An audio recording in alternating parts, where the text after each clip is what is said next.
Rich land infra developers వారి కాస్మోపోలిస్ 140 ఎకరాల్లో mega layout August 11 గొప్ప ప్రారంభం. హైదరాబాద్ లో తాజాగా 6 ఏళ్ల చిన్నారి కిడ్నాప్ కు గురైన విషయం తెలిసిందే. దీంతో బాలిక కుటుంబ సభ్యులు వెంటనే పోలీసులకు ఫిర్యాదు చేశారు. మిస్సింగ్ కేసు నమోదు చేసుకున్న పోలీసులు బృందాలుగా విడిపోయి ఎట్టకేలకు ఆ బాలికను రక్షించి తల్లిదండ్రులకు అప్పగించారు. అనంతరం నిందితుడిని పోలీస్ స్టేషన్ కు తీసుకొచ్చే క్రమంలో బాలిక కుటుంబ సభ్యులు నిందితుడిని పోలీస్ స్టేషన్ ఆవరణలోనే చితక్కొట్టారు. ఇక కిడ్నాప్ కథ సుఖాంతం కావడంతో అంతా ఊపిరి పీల్చుకున్నారు.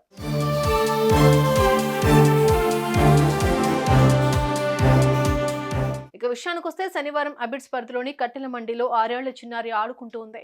ఆ పాపను గమనించిన బీహార్ కు చెందిన ఎండి బిలాల్ అనే వ్యక్తి కిడ్నాప్ చేయాలని భావించాడు. ఇందులో భాగంగానే చాక్లెట్ ఇస్తానని ఆ బాలికకు మాయమాటలు చెప్పి ఆటోలో ఎక్కించుకుని వెళ్లిపోయాడు. ఇక రాత్రి అయినా కూతురు ఇంటికి రాకపోవడంతో ఆ చిన్నారి తల్లిదండ్రులు కంగారు పడ్డారు. చుట్టుపక్కల ప్రాంతాల్లో అంతటా వెతికారు, కానీ ఎక్కడా కూడా బిడ్డ జాడ కనిపించలేదు. ఇక చేసేదేం లేక అబిడ్స్ పోలీసులకు కంప్లైంట్ ఇచ్చారు.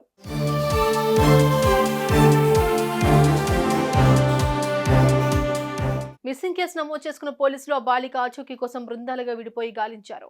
ఇక పోలీసుల అన్వేషణలో నిందితుడు బాలికతో రంగారెడ్డి జిల్లా కొత్తూరులోని యముల నరవాలో ఉండగా పోలీసులకు చిక్కాడు. దీంతో పోలీసులు ఆ బాలికను రక్షించి నేరుగా అబిడ్స్ పోలీస్ స్టేషన్ కు తీసుకొచ్చి ఆమె తల్లిదండ్రులకు అప్పగించారు. ఈ క్రమంలోనే పోలీసులు నిందితుడిని పోలీస్ స్టేషన్ లోకి తీసుకెళ్తూ ఉండగా బాలిక కుటుంబ సభ్యులు బిలాన్ని చితక్కొట్టారు. దీంతో కొద్దిసేపు అక్కడ ఉద్రిక్త పరిస్థితులు నెలకొన్నాయి.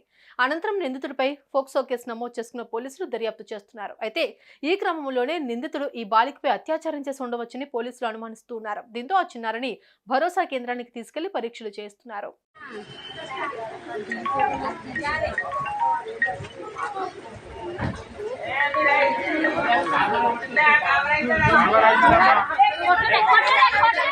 మొత్తానికి బాలికను పోలీసులు సురక్షితంగా రక్షించడంతో బాలిక కుటుంబ సభ్యులు ఊపిరి పీల్చుకున్నారు. కిడ్నాప్ అయిన కొన్ని గంటల్లోనే ఈ చిన్నారిని రక్షించడంతో పోలీసులకు కృతజ్ఞతలు తెలిపారు. దీంతో బాలిక కిడ్నాప్ కథ సుఖాంతమైంది.